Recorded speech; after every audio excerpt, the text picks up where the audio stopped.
स्तोत्र संहिता अध्याय 68 मुख्य गवयासाठी दाविदाचे संगीत स्तोत्र। देवाने उठावे, त्याच्या वैऱ्यांची दाणादाण होवो, त्याचा द्वेष करणारे त्याच्या पुढून पळोत। जसा धूर पांगतो तशी त्यांची पांगापांग कर। जसे मेण अग्नीपुढे ठेविले असता वितळते, तसे दुष्ट देवापुढे नष्ट होवोत। परंतु नीतिमान हर्ष करोत, देवापुढे आनंदोत्सव करोत, हर्षामुळे आनंद करोत। देवाला गीत गा, त्याच्या नावाचे स्तवन करा। ज्याची स्वारी ओसाड प्रदेशातून चालली आहे, त्याच्यासाठी राजमार्ग तयार करा। त्याचे नाव परमेश आहे, त्याच्या पुढे आनंदोत्सव करा। पितृहीनांचा पिता, विधवांचा कैवारी असा देव आपल्या पवित्र निवासस्थानी आहे। एकटे असलेल्यास देव कुटुंबवत्सल करीतो, बंदिवानास बाहेर काढून भाग्यवान करीतो। परंतु बंडखोर वृक्ष प्रदेशात राहतात। हे देवा, जेव्हा तू आपल्या लोकांपुढे चाललास व रानातून प्रयाण केलेस, तेव्हा भूमी कंपित झाली व देवासमोर आकाशातून पर्जन्यवृष्टी झाली। देवासमोर, इस्रायलाच्या देवासमोर सिनाय पर्वत देखील कंपित झाला। हे देवा, तू विपुल पर्जन्य पाठवून दिलास।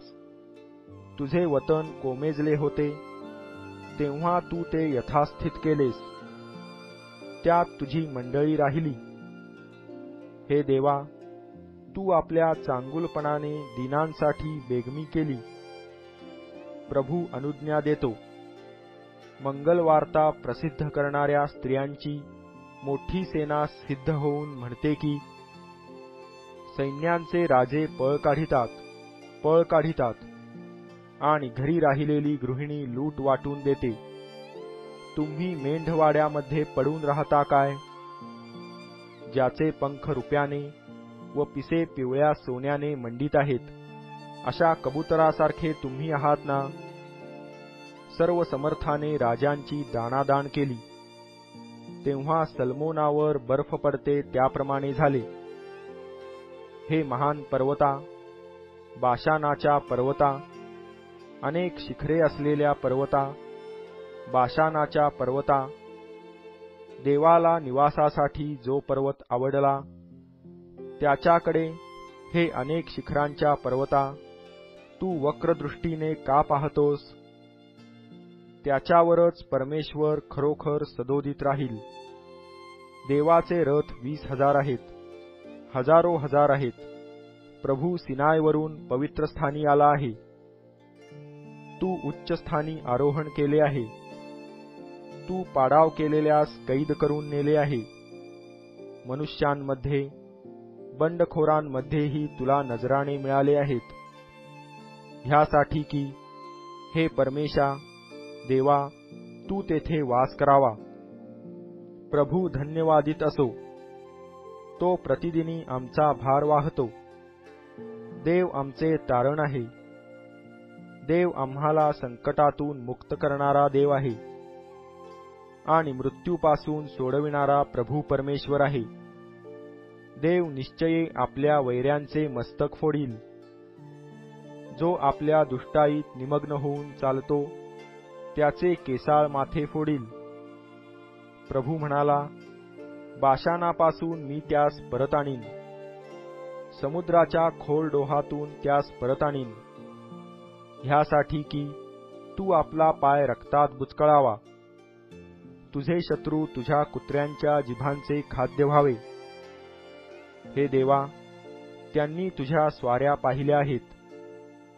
पवित्र स्थानी माझ्या देवाच्या, माझ्या राजाच्या स्वाऱ्या त्यांनी पाहिल्या आहेत।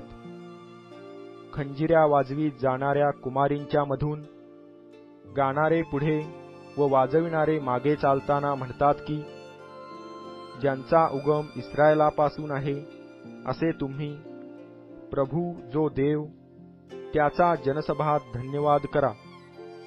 तेथे त्याच्यावर प्रभुत्व करणारा कनिष्ठ बन्यामीन, यहुदाचे अधिपती व त्यांच्या बरोबरचे समुदाय, जबुलूनाचे अधिपती, नफ्तालीचे अधिपती हे आहेत.